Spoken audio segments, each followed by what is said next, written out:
Assalamualaikum warahmatullahi wabarakatuh. Halo, perkenalkan saya Ade Mulyani dengan NIM B1B1230090. Nah, di sini saya akan menjelaskan tentang penerimaan negara dari buku Keuangan Negara M. Suparmoko. Baik, langsung saja kita masuk ke materi. Nah, penerimaan negara di sini diartikan sebagai penerimaan pemerintah dalam arti yang seluas-luasnya, yaitu meliputi penerimaan pajak, penerimaan yang meliputi hasil penjualan barang dan jasa yang dimiliki dan dihasilkan oleh pemerintah, pinjaman pemerintah, mencetak uang, dan lain sebagainya. Nah, penerimaan negara adalah semua pendapatan yang diterima oleh negara dari berbagai sumber untuk membiayai kegiatan pemerintah.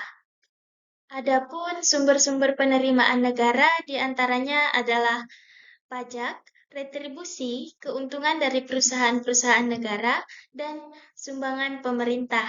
Nah, di sini saya hanya mengambil beberapa. Nah, dari segi pajak, pajak adalah kontribusi wajib dari individu atau badan hukum kepada negara berdasarkan undang-undang tanpa imbalan langsung yang digunakan untuk membiayai pengeluaran negara. Pajak dibagi menjadi beberapa jenis antara lain pajak penghasilan atau PPh ini dikenakan pada pendapatan individu atau perusahaan. Terus ada pajak pertambahan nilai atau PPN yang dikenakan pada setiap transaksi jual beli barang dan jasa. Yang terakhir ada pajak bumi dan bangunan atau PBB. Ini dikenakan pada tanah dan bangunan berdasarkan properti tersebut. Nah, selanjutnya retribusi.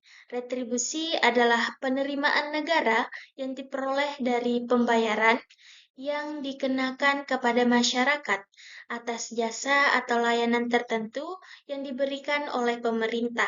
Misalnya uang kuliah atau KIP, retribusi pasar, dan retribusi izin usaha. Selanjutnya, keuntungan dari perusahaan-perusahaan negara. Nah, pemerintah juga memperoleh pendapatan dari badan usaha milik negara atau BUMN yang menghasilkan keuntungan dari kegiatan ekonomi. Contohnya, keuntungan dari perusahaan seperti Pertamina, Telkom, dan PLN. Dan terakhir, sumbangan pemerintah. Pemerintah menerima sumbangan atau donasi dari berbagai pihak, termasuk dari sektor swasta, lembaga internasional, atau masyarakat untuk mendukung kegiatan pemerintah, khususnya dalam program-program sosial atau bencana alam. Materi selanjutnya yaitu distribusi beban negara. Distribusi beban negara dalam hal perpajakan dan penerimaan negara seringkali diukur berdasarkan prinsip keadilan dalam mendistribusikan beban negara, atau dengan kata lain, karena kegiatan negara sebagian besar dibiayai oleh penerimaan dari pajak. Nah, beberapa teori dan pendekatan yang dikenal adalah yang pertama, Smith Canons of Taxation. Nah, di sini Adam Smith menyusun 4 prinsip bagi penanganan pajak yang dikenal sebagai Smith Canons perpajakan, yakni yang pertama ada equality atau kesetaraan. Pajak harus dipungut berdasarkan kemampuan individu atau badan hukum untuk membayar. Selanjutnya ada kepastian. Pajak yang harus dibayar oleh seseorang harus jelas, baik dari segi jumlah, waktu, maupun cara pembayarannya. Nah, yang ketiga ada kenyamanan. Pajak harus dipungut pada waktu dan dengan cara yang paling sesuai bagi wajib pajak. Yang terakhir ada efisiensi. Nah, biaya pengumpulan pajak harus serendah mungkin agar lebih banyak yang masuk ke kas negara daripada habis untuk biaya administrasi. Nah, yang kedua ada benefit approach dan ability to pay approach. Nah, di sini benefit approach menurut pendekatan ini, pajak harus dikenakan berdasarkan manfaat yang diterima individu dari layanan pemerintah Artinya, orang yang memperoleh lebih banyak manfaat dari negara harus membayar lebih banyak pajak. Terus, selanjutnya, ability to pay approach. Pendekatan ini menekankan bahwa pajak harus didasarkan pada kemampuan individu untuk membayar, tanpa memandang manfaat yang diterima. Konsep ini mendasari penanganan pajak progresif, di mana orang yang berpenghasilan lebih tinggi dikenakan tarif pajak yang lebih tinggi. Terus yang terakhir, benefit equal sacrifice. Nah, konsep ini berpendapat bahwa pajak harus dikenakan sedemikian rupa sehingga semua wajib pajak mengalami pengorbanan yang setara dalam hal pengeluaran mereka. Pajak harus disusun agar proporsi pengorbanan dari setiap orang, baik kaya maupun miskin, adalah sama. Nah, kemudian pembahasan selanjutnya yaitu sistem perpajakan dan politik. Setiap pajak terdiri dari sasaran atau objek pajak dan tarif pajak. Objek pajak adalah segala sesuatu yang dapat dikenai pajak yang dapat berupa penghasilan, barang, kekayaan dari juga perpindahan hak milik atas barang. Pajak adalah instrumen penting dalam kebijakan ekonomi dan politik suatu negara.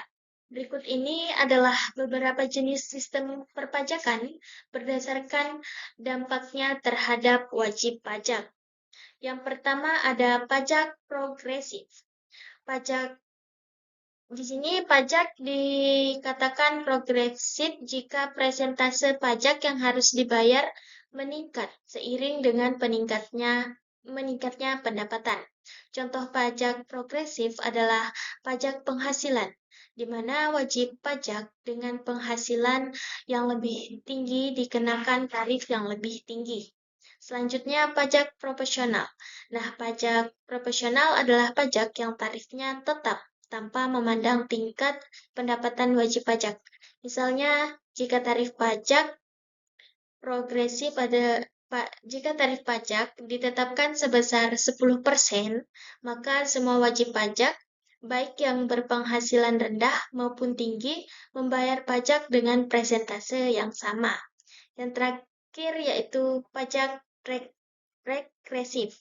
Nah, pajak regresif adalah sistem di mana presentasi pajak yang dibayarkan berkurang seiring dengan peningkatannya pendapatan. Nah, pajak regresif cenderung memberatkan individu penghasilan rendah karena mereka menghabiskan proporsi pendapatan yang lebih besar untuk pajak dibandingkan individu berpenghasilan tinggi. Contohnya, pajak regresif adalah pajak konsumsi yang dikenakan secara flat pada barang atau jasa yang dibeli. Materi terakhir yaitu pergeseran beban pajak. Pergeseran beban pajak terjadi ketika beban pajak yang seharusnya ditanggung oleh satu pihak dialihkan kepada pihak lain. Pergeseran ini dapat terjadi dalam dua bentuk, yaitu forward shifting. Dalam dalam forward shifting, beban pajak dialihkan ke konsumen akhir melalui kenaikan harga barang atau jasa.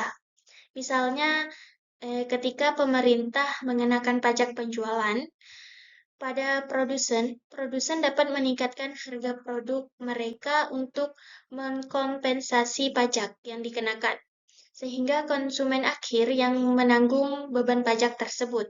Nah, selanjutnya backward shifting. Nah, dalam ini beban pajak dialihkan kepada pemasok atau tenaga kerja melalui penurunan harga bahan baku atau upah. Dalam hal ini, produsen mungkin mencoba mengurangi biaya produksi untuk menutupi beban pajak, misalnya dengan menurunkan gaji karyawan atau menekankan biaya dari pemasok. Nah, kesimpulan yang dapat kita ambil ialah penerimaan negara merupakan aspek krusial dalam pengelolaan keuangan publik dan pembangunan nasional Indonesia. Sumber-sumber penerimaan negara beragam, dengan pajak sebagai kontribusi utama, diikuti oleh retribusi, keuntungan BUMN, dan sumber-sumber lainnya. Sistem perpajakan Indonesia berupaya menerapkan prinsip keadilan melalui pajak progresif dan pajak ability to pay, sejalan dengan prinsip-prinsip Smith Canons of Taxation. Nah, penerapan sistem perpajakan memiliki dampak signifikan terhadap perilaku ekonomi dan kesejahteraan masyarakat. Baik, sekian presentasi dari saya. Apabila terdapat kesalahan, saya mohon maaf. Wabillahi taufiq wal hidayah. Wassalamualaikum warahmatullahi wabarakatuh.